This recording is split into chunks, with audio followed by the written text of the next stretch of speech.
doyen, M. Tembé Doyen, et je vous remercie en tout cas de m'avoir accepté et de m'entretenir avec vous par rapport à la commune de Sabra. Et d'abord, vous pouvez vous présenter, M. le Doyen. Merci, M. Youssouf Silla Diabira, chargé de la communication à la commune de Sabra. Je vous remercie très fraternellement, très solennellement. Et je suis très content de m'entretenir avec vous, étant un professionnel du secteur de la communication que vous êtes, et moi qui suis dans le métier de l'affaire judiciaire, un expert judiciaire, agréé par les cours des tribunaux de Nouakchott. Un expert judiciaire, c'est un auxiliaire de la justice, au même rang que les avocats, les huissiers et les notaires. C'est une profession qui est rare en Mauritanie. Les experts judiciaires sont rares, il n'y en a pas beaucoup. Merci pour cela. Beaucoup de gens ne nous connaissent pas sur le terrain. Et à cet effet, je place cet entretien à la mémoire de mon oncle, professeur Khan Diawar, qui vient de décéder à la fin du mois d'octobre passé, dont je suis son produit, qui est une référence. C'est lui qui m'a lancé dans ce métier que je suis. Donc tout ce qui est lié à ce métier, je ne cesserai pas de penser à lui. Je lui souhaite qu'il soit parmi les bons morts musulmans au sein du paradis. Amen. Allah pense à tous les morts musulmans du monde et ceux vivants sur terre. Amen. Je reviens à la question concernant la commune de Sabra. D'abord, je ne suis pas très impliqué dans les activités de la commune. Ça, quand même, vous le connaissez certainement. Mais j'ai des rapports particuliers avec M. le maire, Baye Ismaïl Moussa, qui est un grand frère, un ami, un confidentiel. Nous partageons beaucoup de choses ensemble. Je suis à ses côtés, ça fait plus de 40 ans, ou un peu moins de 40 ans, que nous nous sommes connus. C'est un homme de relation, un homme très fidèle à ses relations, un homme très engagé, que j'ai connu depuis très longtemps. Et Dieu a fait qu'il est devenu le maire de la commune de Sabra. Je lui souhaiterais un excellent mandat, qu'il fasse un excellent mandat et qu'il reviendra encore à d'autres mandats simultanément. Pour cela, je suis toujours à son côté et j'apporterai ma modeste contribution par rapport à ma profession. Parce que je ne suis pas un conseiller municipal. Je ne suis pas dans le conseil municipal. Et je ne suis pas proche de la commune, mais je suis proche à la personne du maire. J'ai vu ce qu'il a fait et j'ai une idée de ce qu'il a comme projet engagé. Il l'a dit tout récemment.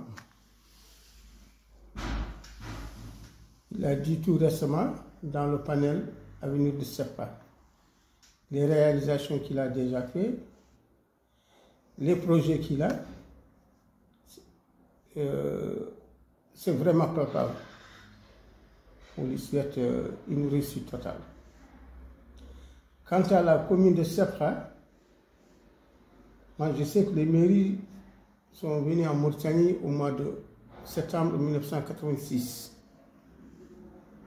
L'État a fait un décret créant les communes. C'est en ce moment que les communes ont commencé. Et alhamdoulilah rabbil alamin, moi j'ai logé ici à la Sabra. Je connais la succession de maires qui se sont passés. Mais je ne dirais pas que ceux-ci n'ont pas travaillé. Je ne dirais pas que ceux-ci n'ont rien fait. Mais je sais que M. le maire Baye Ismaïla, à une année, quelques mois, il est à peu près à ces 20-25% de ses engagements. Doyen, merci beaucoup. Quels sont vos derniers mots? On touche à la fin, l'adresse touche à la fin. Mon dernier mot, ce sera un appel que je lance à l'ensemble des communes de la Mauritanie. Merci. Sans distinction. L'ensemble des conseillers municipaux sont élus au même titre que le maire, doivent travailler au même titre que le maire. Le mandat n'appartient pas seul au maire. Parce qu'ils sont élus, ils sont porteurs de voix, la population est derrière leur dos. Ils ont une responsabilité, ils ont des comptes à rendre aux électeurs. Pas le maire seulement. L'ensemble des conseillers municipaux qui siègent dans un conseil municipal. C'est une responsabilité partagée. Mais malheureusement, dans l'esprit des Mauritaniens, c'est le maire seul qui est élu, qui est responsable, qui a un mandat. Non, pas du tout. Pas du tout. Le mandat, c'est l'équipe collégiale. Le mandat, c'est l'ensemble du conseil municipal. Ils sont porteurs de voix. Ils ont tenu des promesses électorales. Ils doivent aller jusqu'au bout. Ils doivent travailler.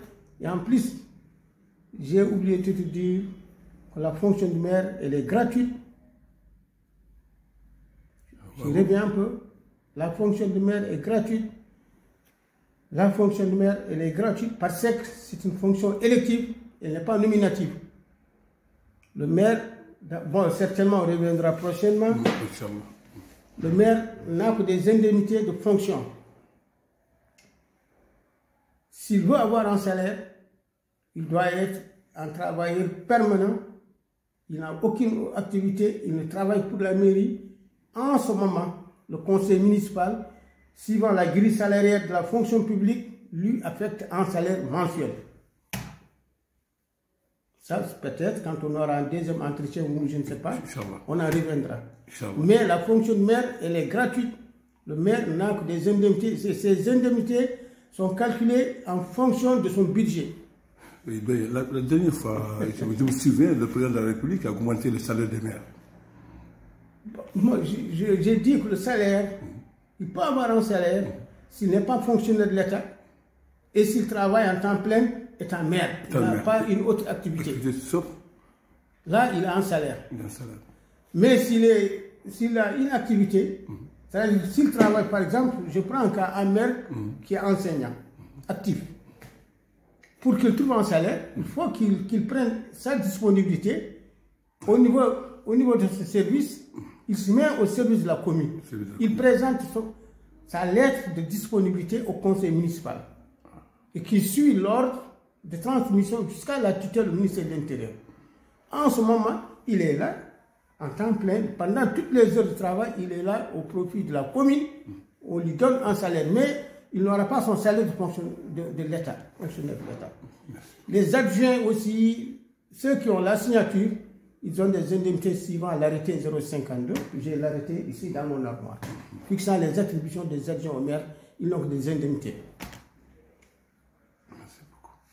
Donc, pour terminer, je réitère, on ne peut pas être juge et partie prenant. On ne peut pas être un conseiller municipal, vouloir avoir un marché dans la commune.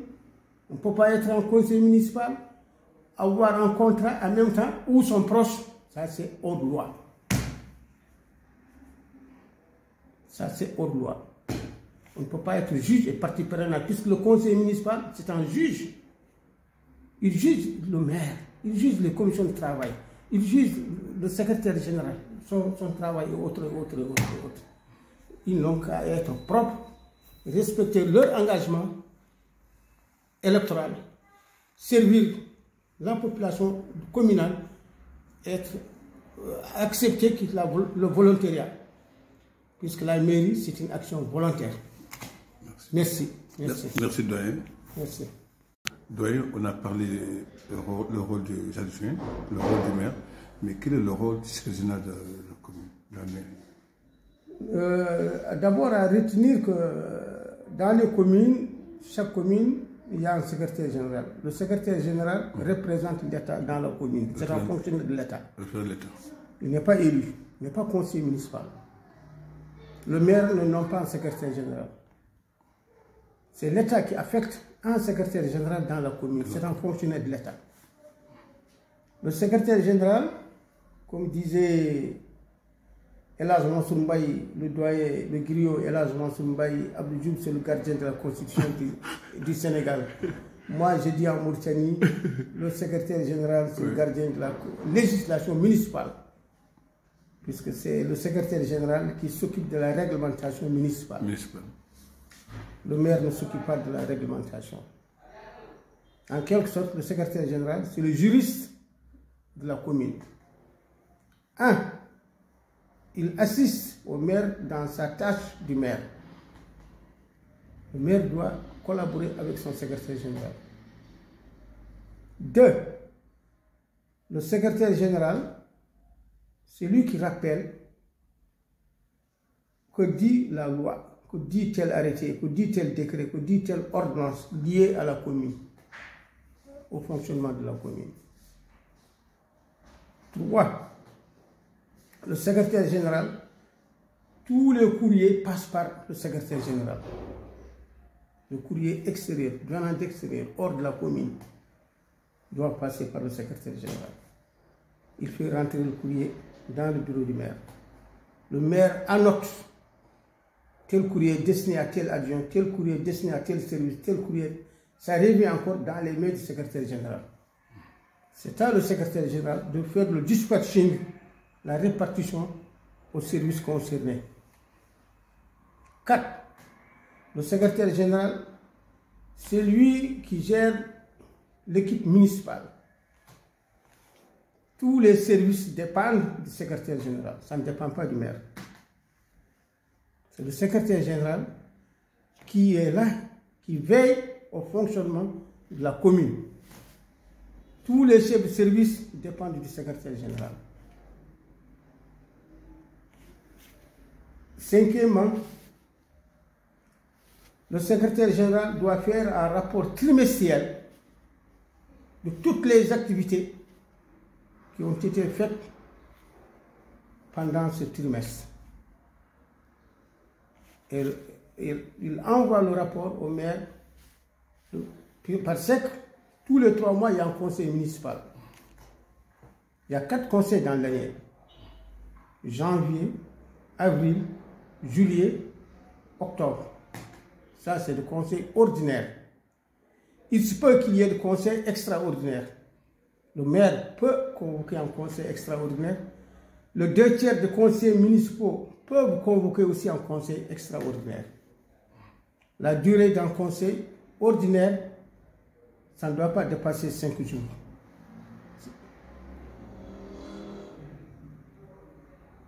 La durée, excusez-moi, je ne sais pas, j'ai oublié, entre 5 et 10 jours. J'ai oublié. En tout cas, il y a une durée. J'ai oublié. Mais je sais que le conseil ne se tient pas en week-end.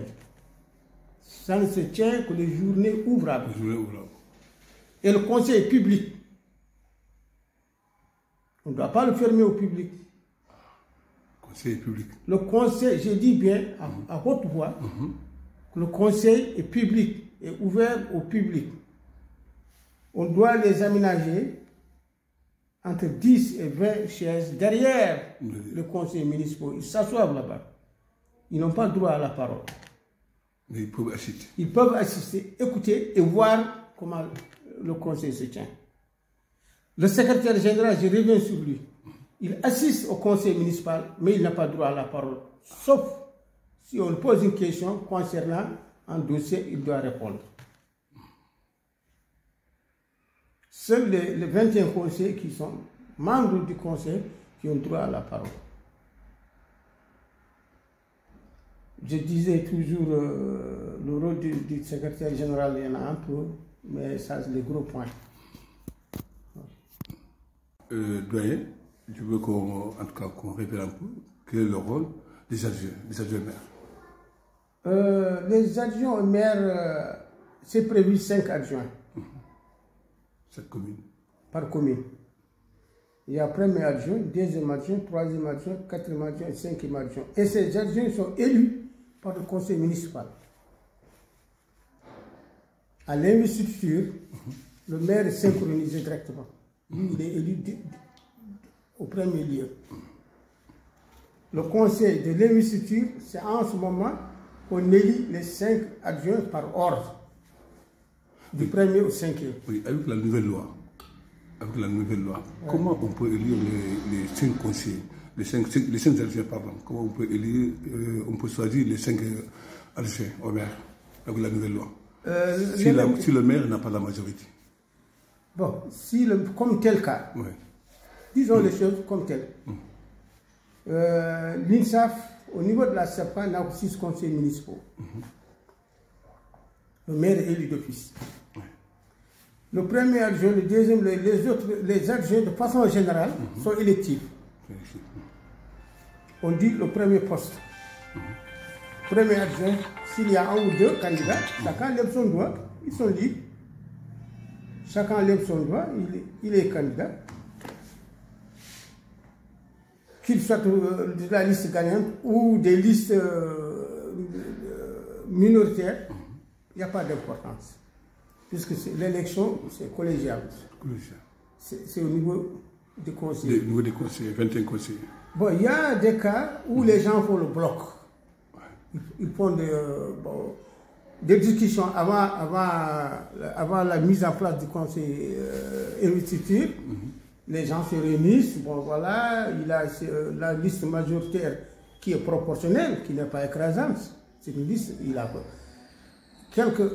est en tête avec quelques conseillers, mais pour avoir la majorité, il faut avoir le 2 tiers.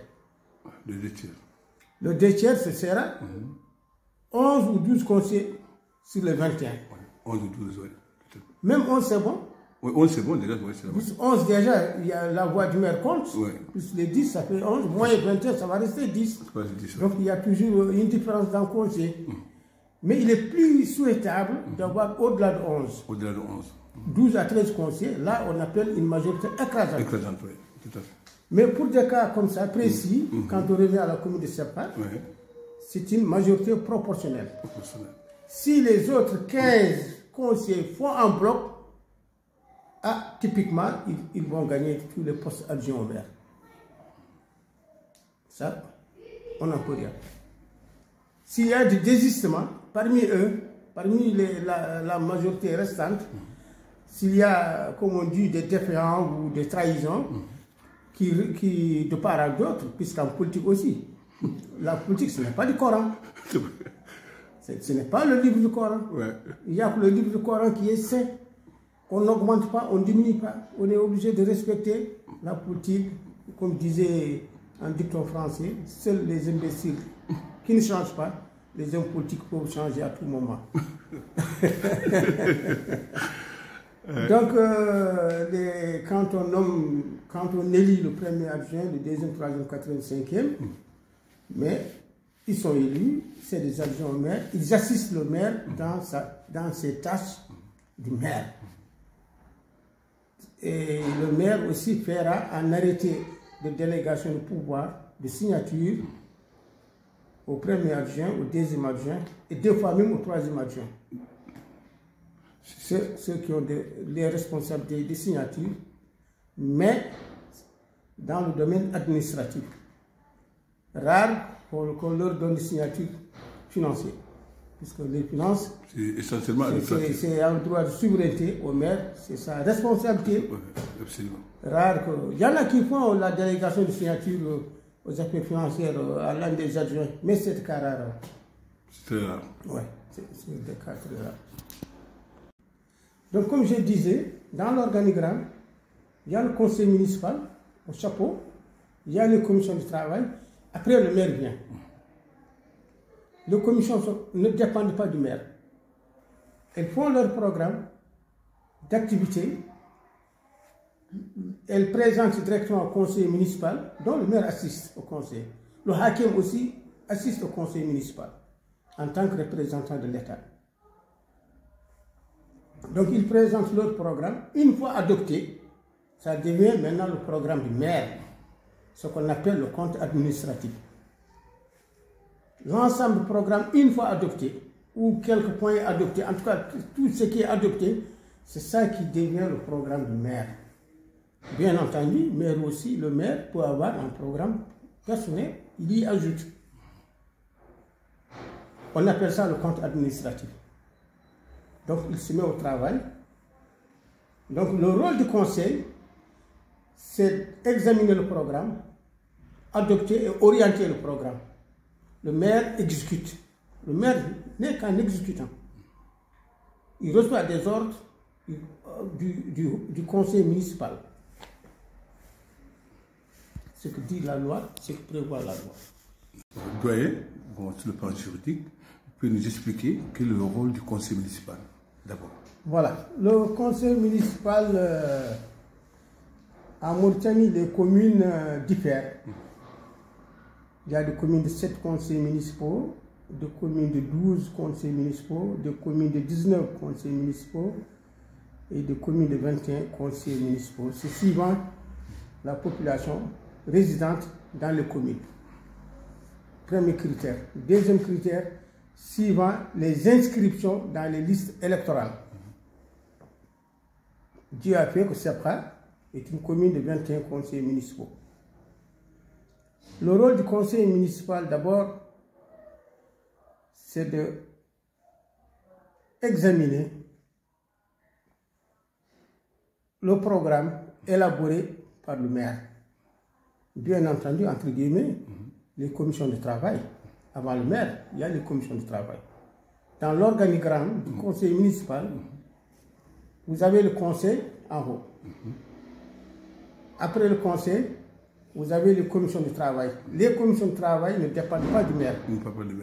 Elles dépendent du conseil municipal. Il faut que les gens sachent ça d'abord. Le conseil, c'est le chapeau. Le conseil est la tutelle du maire. La tutelle municipale, pas administrative. Administrative, la mairie dépend de la direction de collectivité locale, ministère de l'Intérieur. Mais la tutelle municipale, c'est le conseil municipal. Les 20 conseillers, le maire aussi est conseiller. Il est élu au même pied d'égalité que les conseillers municipaux. Seulement, dans la nouvelle loi, la liste gagnante, qu'elle soit proportionnelle ou écrasante, c'est-à-dire plus de conseillers que les autres, le mandataire, c'est le maire, d'office. Donc, le maire, il est élu au suffrage direct. Direct. Donc, le conseil municipal... C'est la nouvelle loi. C'est la nouvelle loi. Le conseil municipal, au chapeau, le maire au-dessus du conseil municipal. Le conseil, après le conseil municipal, vous avez les commissions de travail, elles sont 5. Il y a 5 commissions de travail. Ces commissions, excusez-moi, ces 5 commissions élaborent leur programme et chaque commission est présidée par un président. Il y a 3 ou 4 conseillers municipaux qui sont membres. Le secrétaire général de la commune est membre de droit de toute commission, de chaque commission. C'est valable dans l'ensemble de la Mauritanie. Il y a le président de la commission de travail, il y a les membres de la commission 3 à 4 qui sont conseillers municipaux. Et il est dit aussi qu'ils peuvent tendre la main à d'autres personnes qui ne sont pas conseillers municipaux, qui peuvent être membres de commission pour apporter leur expertise et leur savoir. Mais ils ne siègent pas dans les conseils municipaux. Comme je disais, qu'il est entre 20 à 25% de ces engagements réalisés, parce que j'étais dans son staff de campagne, j'étais dans son staff rapproché d'ailleurs, j'étais l'un de ses conseillers pendant la campagne, j'étais très proche de lui. Nous avons sillonné toute la ville de Nouakchott, comme d'autres candidats le faisaient. Chacun cherchait des électeurs sur les 4 points cardinaux de la ville de Nouakchott, de l'est à ouest, nord au sud. Nous avons sillonné la ville ensemble.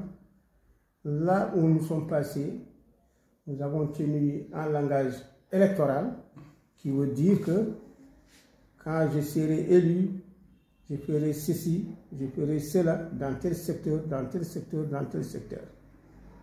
Et, alhamdoulilah, Il n'a pas encore bouclé 2 ans. Il n'est qu'à 1 année et quelques mois.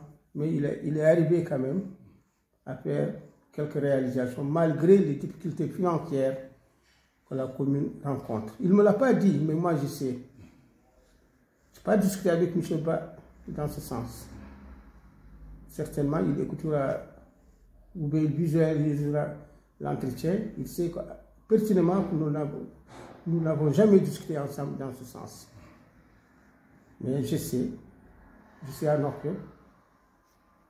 Bien que je ne réside pas à la SEPA, j'ai mes bureaux à la SEPA et je suis en contact avec tout le monde. Je tends l'oreille, j'écoute les gens et je vois. Il y a la visibilité, quoi. Oui, il y a la visibilité et je discute avec des gens à tous les niveaux. Pour cela, j'estime ces réalisations par rapport aux engagements qu'il avait pris ou que nous avions pris. Nous étions ensemble, c'est des engagements que nous avons pris ensemble. On est entre 20, à peu près 20-25% de nos engagements. Par contre, quant à la commune de SEPA, sa fonctionnalité, là, je pense que je ne pourrais pas me prononcer. Bien sûr. Mais je peux me prononcer sur les lois communales, le fonctionnement communal de façon générale, que doit faire le conseil municipal, qu'est-ce que c'est que le conseil municipal, le rôle du maire, exactement, le rôle des adjoints au maire, le rôle du secrétaire général, le rôle de tous les services, j'en connais, alhamdoulilah, j'en connais beaucoup. Peut-être le temps ne nous permettra pas de discuter tout ça. Ouais.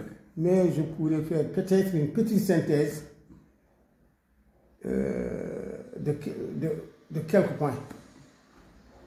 D'ailleurs, je reviens un peu.